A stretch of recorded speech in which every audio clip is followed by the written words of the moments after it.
In this tutorial, we're going to take a look at the essay grader, which is a Teachflow tool that you can use to automatically grade your students' essays using AI. So let's dive in. We can find the essay grader in the side menu here, and we can create a new essay by clicking here, new essay.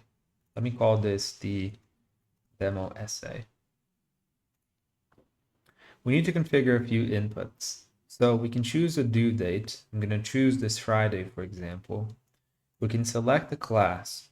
I'm going to select Physics 1-on-1, which again is a class that I've registered here on the Classes tab.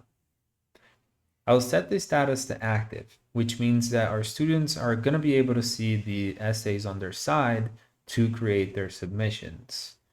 And for the essay description, I am going to write something like, write 2 pages about the first law of physics. We also provide you with a grading rubric that you can edit according to your grading style.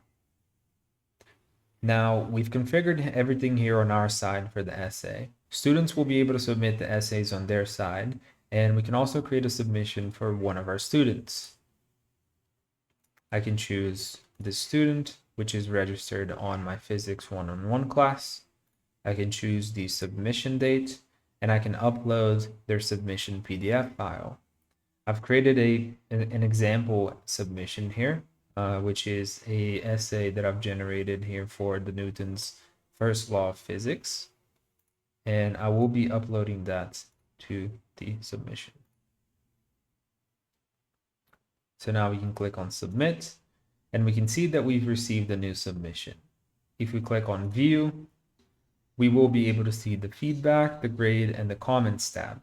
And if we want to automatically generate feedback in the grade, we can simply click on AI feedback.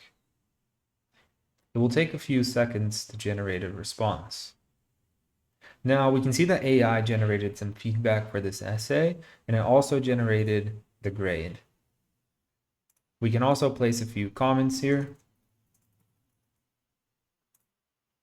and set the essay submission to active, which means that our students will be able to see their grade and feedback immediately.